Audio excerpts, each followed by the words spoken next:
శ్రీ గురుభ్యో నమః. ఈరోజు నాన్నగారి అమృత వాక్కులు అనే పుస్తకం నుండి చూద్దాము.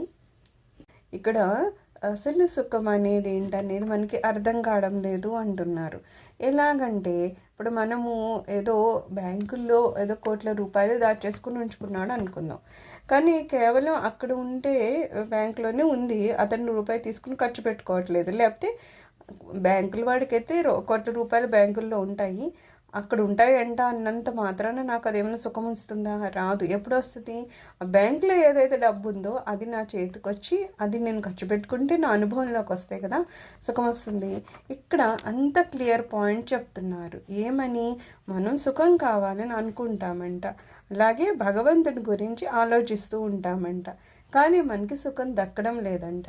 ఎందుకు అంటే భగవంతుని గురించి ఆలోచిస్తున్నాము, భగవాన్ గురించి వింటున్నాము, చదువుతున్నాము, ఏవో మంత్రాలు తంత్రాలు చేస్తున్నాము, కానీ ఎందుకు మనకి పూర్ణతః సుఖం దొరకడం లేదు అంటే దాన్ని అనుభవంలోకి తెచ్చుకోవడం లేదు.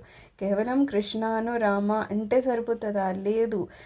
ఆ పదం పలికినప్పుడు మన మనసు పులకించాలి. ఆ కృష్ణుడు ఎప్పుడైనా సరే నాలోనే ఉన్నారు, నాతోనే ఉన్నారు అనే ఎప్పుడైతే అనుభూతి కలుగుతుందో అప్పుడు వచ్చే పరవశం వేరు కదా. అలాగ మనం అనుభూతి చెందితే సుఖాన్ని పొందుతాం తప్పితే కేవలం ఎప్పుడు ఏదో కృష్ణారామ అంటే సరిపోతుందా అంటే ఆ కృష్ణారామ అనేది దేనికి పనికి రావాలి అంటే కృష్ణారామ అనుకుంటూ ఉన్నప్పుడు ఆ కృష్ణుడు ఏ రకంగా ఉంటారు, ఆయన ఆకారం అవని, ఆయన లీల అవని, లేకపోతే ఆయన ఎప్పుడు నాతోనే ఉంటారు, ఆయన ఉన్నందువలన నా జీవితంలో ఎటువంటి కష్టము నష్టము వచ్చినా భగవంతుడు చూసుకుంటాడు, అసలు రాకుండానే ఆయన తీసి పడేస్తారు అనేది మనకి నిజంగా అనుభవంలోకి తెచ్చుకుంటే అప్పుడు కదా మనం సుఖాన్ని అనుభవిస్తాం. తప్పితే కేవలం ఏదో రామ అని కృష్ణ అని కొంతమంది తెలియక చాలా ఫాస్ట్గా ఏదో స్తోత్రాలు చదివేస్తూ ఉంటారు. లోపల కంగారుగా ఏదో ఇంట్లో పని ఉండిపోయింది, లేకపోతే పిల్లలు అటు వెళ్ళిపోయారు అని అనుకుంటే ఇంకా సుఖం ఎక్కడ ఉంది? సో సుఖం అనేది ఏదో మనము ఇవన్నీ చేశాక ఎప్పటికో దొరికేదో, లేకపోతే ప్రాణం అంతా పోయినాక అప్పుడెక్కడికో వెళ్తామో అనుకోవడం కాదు. ఏమంటారు? ఈ క్షణంలోనే ఎలా అయితే మనకు చెప్తున్నారు కదా, ఈ క్షణంలోనే మోక్షాన్ని సంపాదించవచ్చు. ఎలాగా అంటే నువ్వు ఏ పనులు చేస్తున్నావో దాన్ని నువ్వు కేవలం ఏదో బాధ్యతగా చేసుకుని వెళ్ళిపో, కానీ దాంతో బంధం ఏర్పరచుకోకు, దాన్ని ఎట్టి పరిస్థితుల్లోనూ బరువుగా తీసుకోకు అంటారు. ఒక పని చేసినప్పుడు అది బాధ్యత ఎంతవరకు అంతవరకు చేసామో దానికి వచ్చే కష్ట నష్టాల గురించి మనం పట్టించుకోలేదనుకో అదే మోక్షము. కొత్తగా మోక్షం అనేది శరీరాన్ని విడిపోయాకనే ఎక్కడో వస్తుంది కాదు కదా. అలా తెలిసినప్పుడు సుఖం అనేది ఇప్పుడే మనం అనుభవిస్తాం కదా. కానీ ఇక్కడే ఉండి ఎన్ని స్తోత్రాలు చేసుకుంటూ ఇంతమంది భగవంతుని పూజలు చేస్తూ క్షేత్రాలు తిరుగుతూ ఇంకా మేము అంతే కష్టంలో ఉన్నాము అంటున్నారు. అంటే ఇక్కడ స్వామి ఏం చెప్తున్నారు? నీకు కోట్ల రూపాయలు ఉన్నాయి కానీ బ్యాంకులో ఉన్నాయి, నువ్వు తీసుకొని వచ్చి ఖర్చు పెట్టుకోవడం లేదు, అప్పుడు నీకు ఎలా సుఖం దొరుకుతుంది? డబ్బులు మనం వినియోగించుకోలేదనుకో ఇంకా మనం సుఖం ఎక్కడి నుంచి తెచ్చుకుంటాం కదా. డబ్బులు ఉన్నాయంటే దాన్ని వినియోగించుకొని ఏదో ఆహారం కావాలంటే కొనుక్కొని తినడం వలన తృప్తి పడతాము, సంతోషపడతాము. కానీ మనం ఆకలితోనే ఉన్నాము, డబ్బులు మాత్రం కోట్లు ఉన్నాయి, అవి ఎక్కడున్నాయి? బ్యాంకులో ఉన్నాయి, దాన్ని వెళ్ళి మనం తెచ్చుకోవడం లేదు. అలా ఉంటుందంట.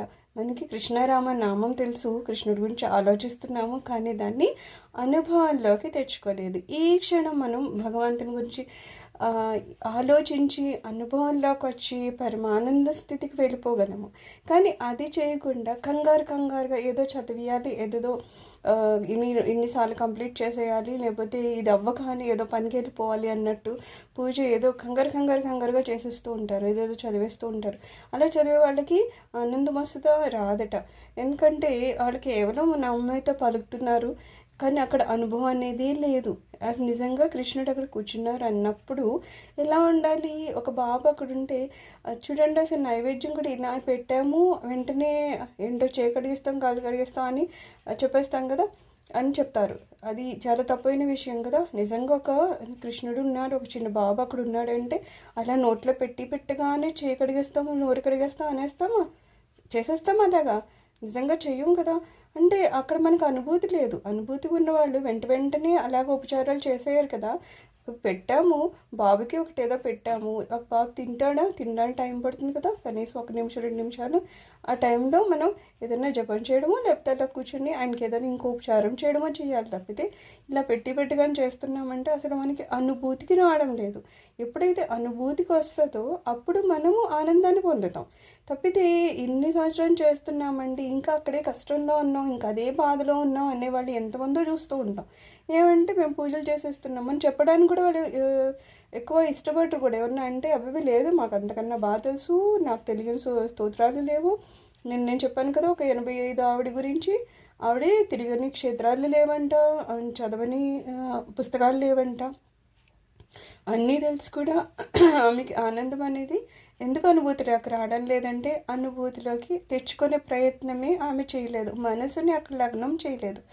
నిజంగా మనసుని కనుక ఆ నామంలో లగ్నం చేస్తే ఆ భగవంతుడు అక్కడే ఉన్నారని ఆ రూపాన్ని కనుక మనం అనుభవంలోకి తెచ్చుకోగలిగితే ఇంకా కొత్తగా మనం ఏదేదో చేయాల్సిన అవసరమే ఉంటుంది, ఏముండదు కదా. ఎక్కడెక్కడికో వెళ్ళి సంతోషం ఇక్కడ ఉందంటే అక్కడ ఉందని పరుగులు తీయాల్సిన అవసరమే ఉండదు. చక్క ఆలోచనలు ఎటువంటి ఖరీదు లేనివి, ఎంచక్క మనకి మనం ఆలోచించవచ్చు. మన మనసులోని భగవంతుడు కూర్చుని ఉన్నారు, మనం ఇలా రామ అంటే ఓయని పలకడానికి వాళ్ళు రెడీగానే ఉన్నారు. కానీ మనం పిలుస్తున్నాము, మనము కంగారుగా ఏదో చదివేయాలి, గోవో చదివేసి వెళ్ళిపోయామనుకో, ఏదో చదివేశారని వాళ్ళు వినేసి వెళ్ళిపోతున్నారు. అలా కాదు కదా. ఇక్కడ నాన్నగారు ఏం చెప్తారు, నువ్వు చేస్తున్నావు అంటే అది అనుభవంలోకి తెచ్చుకుంటేనే నీకు సుఖం అనేది ఏంటో తెలుస్తుంది, శాంతి అనేది ఏంటో తెలుస్తుంది. అప్పుడు కదా మనము దాన్ని ఒక ఆధ్యాత్మికమైన పరమానంద స్థితికి వెళ్ళగలుగుతూ ఉంటాం. కాబట్టి ముందు అసలు శాంతిగా చేయడం అనేది కూడా ఇంపార్టెంట్. మనం సమయం కేటాయించాలి. సమయమే అసలు ఏదో మిగిలిన వాడికి టైం ఉంటుంది కానీ పూజ దగ్గరికి వచ్చేసరికి టైం లేదు అన్నట్టు గప్ప 2 నిమిషాలు ఇలా చేసి వచ్చేస్తే అదే మనకే అంత కంగారు ఉంటే పాపం దేవుడికి ఇంకెంత కంగారు ఉంటుంది, ఆయన అంతకన్నా కంగారే వెళ్ళిపోతారు, వీళ్ళకి అవసరం లేదేమో కదా. అందుకని స్వామి అంటారు, నువ్వు ఏం చేస్తున్నావో దాని మీద నువ్వు అనుభూతిని చెందాలి. ఇక్కడైతే నీ దగ్గర కోట్ల డబ్బులు ఉన్నాయి, తీసుకో, వాడుకో, అప్పుడు నువ్వు జీవితాన్ని ఆనందంగా సుఖంగా గడపగలుగుతావు. అలాగా రాముడు కృష్ణుడు అనే నామం మన దగ్గర ఉంది, మనకు పలకడానికి భగవంతుడు శక్తిని ఇచ్చారు, నోటిని ఇచ్చారు, అంత జ్ఞానాన్ని ఇచ్చే గురుదేవుల్ని ఇచ్చారు. అన్నీ ఇచ్చినప్పుడు మనం చేయాల్సింది ఏంటి, ఆ నామాన్ని ఎలా పలుకుతున్నాము అనే దాని మీద మన దృష్టి పెట్టాలి. అంతేగాని కంగారుగా చేయడం వల్ల దానివల్ల వచ్చే సుఖాన్ని మనం పొందలేమన్నమాట. సర్వం శ్రీ గురు చరణ అరవిందార్పణమస్తు. లోక సమస్త సుఖినో భవంతు. ఓం శాంతి శాంతి శాంతి.